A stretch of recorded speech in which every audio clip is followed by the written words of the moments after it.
बिस्मिल्लाहिर्रहमानिर्रहीम। I am professor Abid Umar from Grip institute Multan. बेटा हम बायो एनर्जेटिक्स का यूनिट स्टडी कर रहे थे। आज हमारा जो टॉपिक है वो है सेलुलर रेस्पिरेशन। देखें रेस्पिरेशन के हवाले से जब हम बात करते हैं तो रेस्पिरेशन की कुछ टाइप्स जो है वो बेटे मैं आपके साथ डिस्कस करूंगा। रेस्पिरेशन जो होती है वो बेसिकली जो है बेटा वो दो तरह की होती है। एक होती है एरोबिक और एक होती है एनारोबिक। ठीक है, जो एरोबिक है ये बेसिकली चार तरह के प्रोसेस से गुजरती है। ग्लाइकोलाइसिस, ठीक है ना, जिसके लिए ऑक्सीजन आपको रिक्वायर्ड होती है, ग्लाइकोलाइसिस। Pyruvic acid oxidation. इसी तरह तीसरा स्टेप होता है क्रेब्स साइकिल और चौथा जो स्टेप होता है वो होता है बेटा ETC. This will stand for electron transport chain.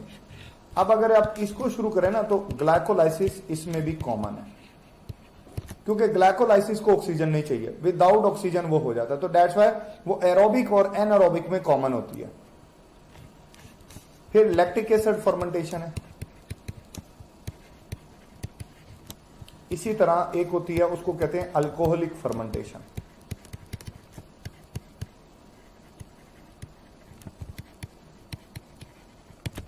ये इसकी टाइप्स होती हैं। ये विदाउट ऑक्सीजन होगी एनारोबिक, बड़ा सिंपल सी बात है, और एरोबिक जो है वो with the presence of oxygen होती है। एरोबिक में ये चारों स्टेप होते हैं, क्योंकि ग्लाइकोलाइसिस में दोबारा बता दूं ये ऑक्सीजन को इस्तेमाल नहीं करता, तो दैट्स व्हाई एरोबिक और एनारोबिक में ये कॉमन होती है। ये बात आपने नहीं भूलनी। चले आगे चलते हैं नेक्स्ट। अब नेक्स्ट जो है बेटा पहले थोड़ा सा हम डिस्कशन करेंगे about the anaerobic respiration. Anaerobic respiration में क्या होता है कि इसके अंदर जो है बेटा वो कॉमन जो स्टेप है वो हो चुका होता है, जिसके अंदर ग्लूकोज जो है बेटा वो कन्वर्ट हो जाता है टू पायरोवेट।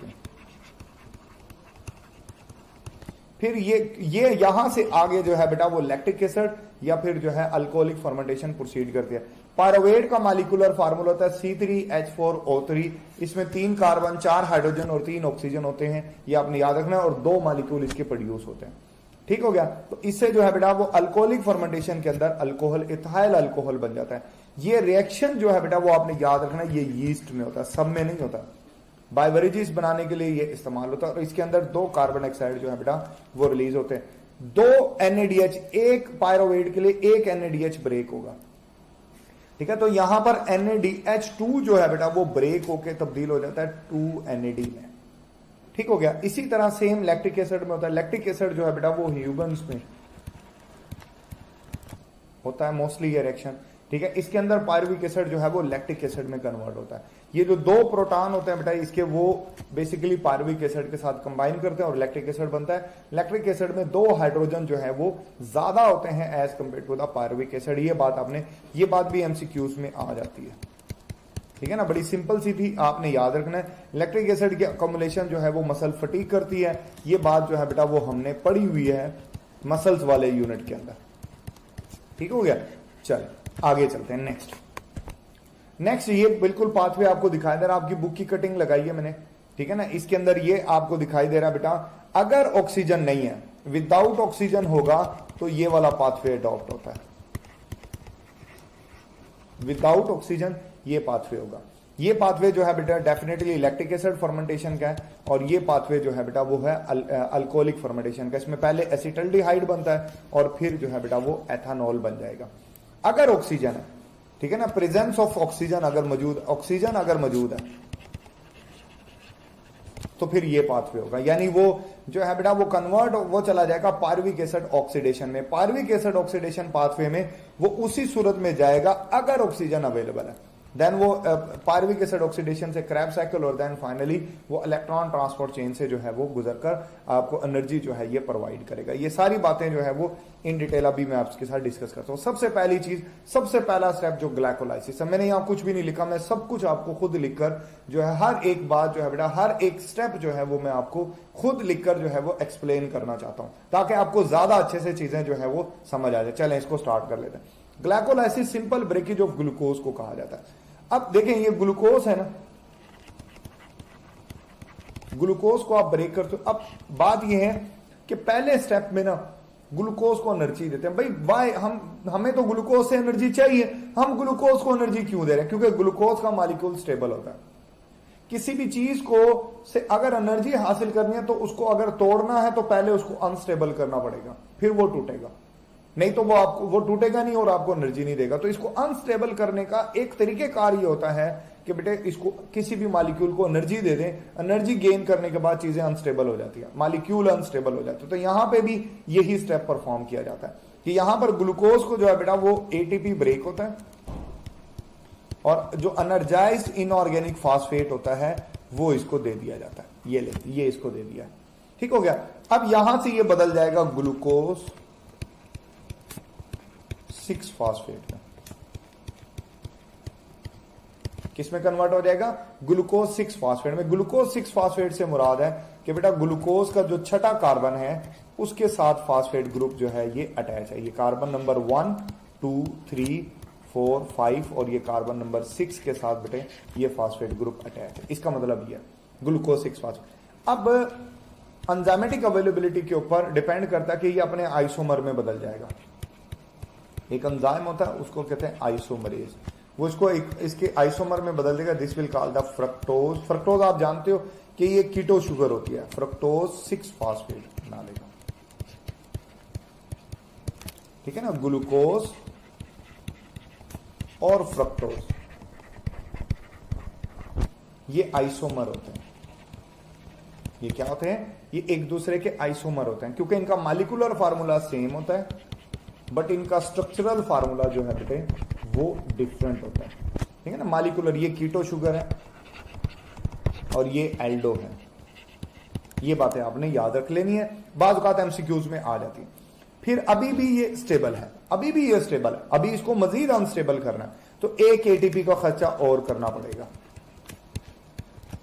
ठीक है ना। पहले आप इन्वेस्ट करते हो फिर आप अर्न करते हो, तो यहां भी यही स्टोरी है कि पहले इन्वेस्ट किया जा रहा है उसके बाद इससे अर्निंग होगी, ठीक है ना। तो ये जनाब एडीपी प्लस इनऑर्गेनिक फास्फेट ये इसके साथ अटैच हो जाएगा और ये बन जाएगा फ्रक्टोज 1,6 बिस फास्फेट। यानी फ्रक्टोज के पहले और छठे कार्बन के ऊपर जो है बेटा वो फास्फेट ग्रुप अटैच है। इसका मतलब ये है, ठीक हो गया। इसके बाद अगले स्टेप की तरफ चलते हैं। नेक्स्ट क्या होगा? देखिए नेक्स्ट ये होगा कि फ्रक्टोज 1,6 बिस फास्फेट जो है बेटा वो ब्रेक हो जाएगा, ठीक है ना। इसमें 6 कार्बन है, ये ब्रेक होगा और 2 मॉलिक्यूल बनाएंगे। एक बनेगा बेटा उसको बोलते हैं डाई हाइड्रोक्सी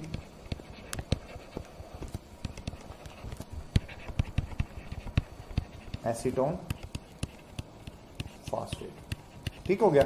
और दूसरा बनेगा ग्लिसरल्डिहाइड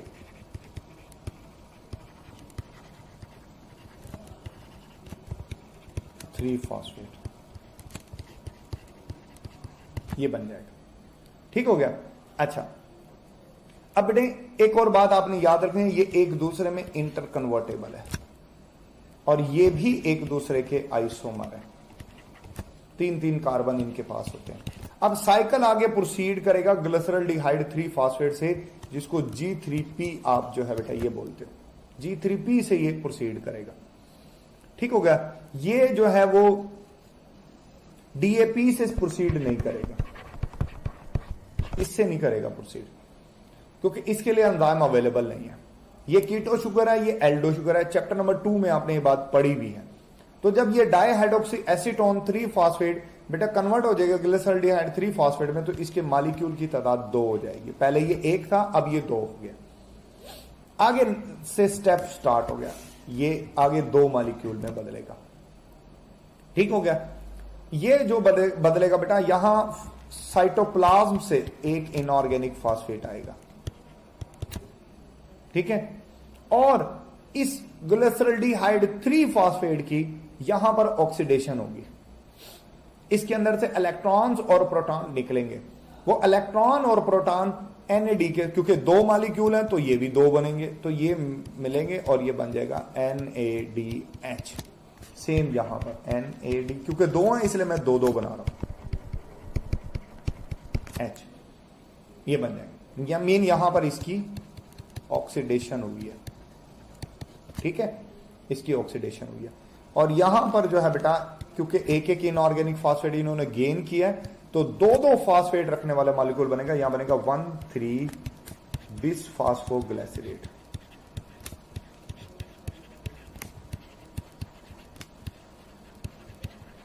ग्लिसरेट 1,3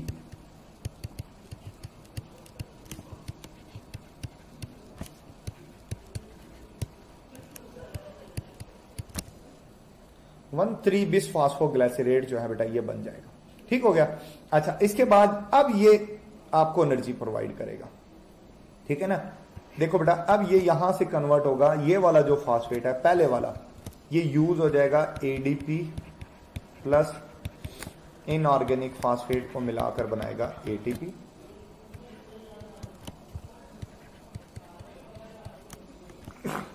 अल्हम्दुलिल्लाह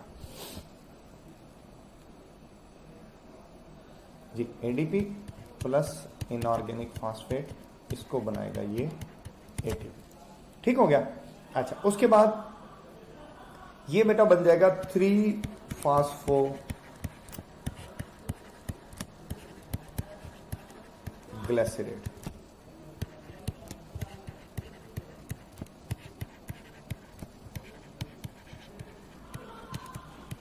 फास्फोग्लिसरेट बन गया। ठीक हो गया ना। अब यहां पर आप जानते हो कि एटीपी जनरेट हो चुके हैं। अब आगे चलेंगे।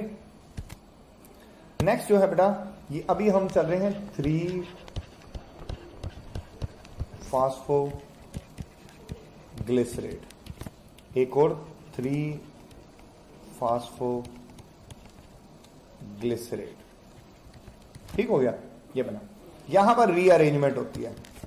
3-फास्फोग्लिसरेट का मतलब है कि कार्बन नंबर 3 के ऊपर फास्फेट ग्रुप है, ये रीअरेंज होगा और कार्बन नंबर 2 पर शिफ्ट हो जाएगा, ये बन जाएगा 2-फास्फोग्लिसरेट। इसी तरह ये बनेगा 2-फास्फोग्लिसरेट। ठीक हो गया। ये बड़ा इंपॉर्टेंट स्टेप है, यहां से वाटर रिमूव होगा, वाटर मॉलिक्यूल रिमूव हो जाएगा और ये बन जाएगा फास्फोइनोल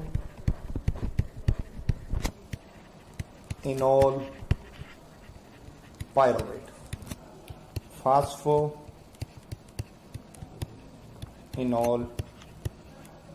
पायरोवेट। बेटा आपको इसको इसी तरह याद करना पड़ेगा। यहां से अब ये जो फास्फेट है ये लूज करने का टाइम आ गया, अब ये लूज करेगा और ये फास्फेट बेटा एडीपी प्लस इनऑर्गेनिक, ये यही वाला ये बन जाएगा ATP. ADP plus inorganic phosphate, this will form ATP. ठीक हो गया। ये दो एटीपी और जनरेट हो गए और ये बन गया final product that is pyruvate. ठीक है ना, हमने कहा था ना कि at the end of the result pyruvate बनेगा, ये पायरोवेट बन गया। अच्छा बेटे एक और बात आपको याद रखनी है, ठीक है ना, ये जो सारा स्टेप था ना ये, क्योंकि इसमें तो हमने की है प्रिपरेशन, इसमें हमने सारी प्रिपरेशन की है ना, तो ये प्रिपरेटरी फेज है। फ्रक्टोज 1,6-बिसफॉस्फेट से लेकर प्रिपरेटरी फेज है। ठीक है, जहां से ऑक्सीडेशन स्टार्ट हुई है, देखो यहां से ऑक्सीडेशन स्टार्ट हुई है। ठीक है ना बेटे, तो ये वाला जो स्टेप है, ये वाला यहां से ऑक्सीडेशन एंड तक, एंड नेक्स्ट स्लाइड भी शामिल होगी, ये ऑक्सीडेटिव फेज है। ठीक हो गया, ये आपने याद रखना है। फिर इस सारे के सारे स्टेप में आपने क्या किया है बेटे, आपने एक ग्लूकोज का खर्चा किया, बदले में आपको नंबर 1 2 पायरोवेट मिले। ऐसे ही ना, मैं इसको अब अकोमुलेटिवली बता रहा हूं, इकट्ठा करके बता रहा हूं। 2 पायरोवेट मिले, ये आपका गेन है। नंबर 2 आपको 4 एटीपी मिले, ये 4 एटीपी मिले आपको। ठीक हो गया। नंबर 3 आपको 2 NADH भी मिले, 2 NADH। नंबर 4 आपको 2 वाटर मॉलिक्यूल मिले, ये देखो ना, ये मिले 2 एटीपी आपको यहां मिले, 2 पिछले स्टेप में मिले थे। ठीक है ना, जब वो ऑक्सीडेशन हुई थी 2 NADH भी बने थे, ये आपका टोटल गेन है। अब इसमें एक होती है ग्रॉस प्रोडक्शन, यानी टोटल प्रोडक्शन वो आपकी है 4 एटीपी प्लस 2 NADH। एनर्जी को लेके ले रहा हूं मैं, वाटर की बात नहीं कर रहा। एक होती है नेट प्रोडक्शन, नेट प्रोडक्शन, ठीक हो गया। नेट प्रोडक्शन में आपको पता है कि ग्लाइकोलाइसिस में 2 ATP इस्तेमाल भी होते हैं, तो बेटे वो आपको माइनस करने पड़ेंगे। तो 2 ATP प्लस 2 NADH, ये जो है ये कहलाती है नेट प्रोडक्शन, ठीक हो गया। चल अब उसके बाद क्या होगा, उसके बाद जरा गौर से देखिएगा, उसके बाद क्या होगा। ये जो पायरोवेट है अगर एरोबिक रास्ते से जाता है तो बेटा इसकी होगी पार्विक एसिड ऑक्सीडेशन।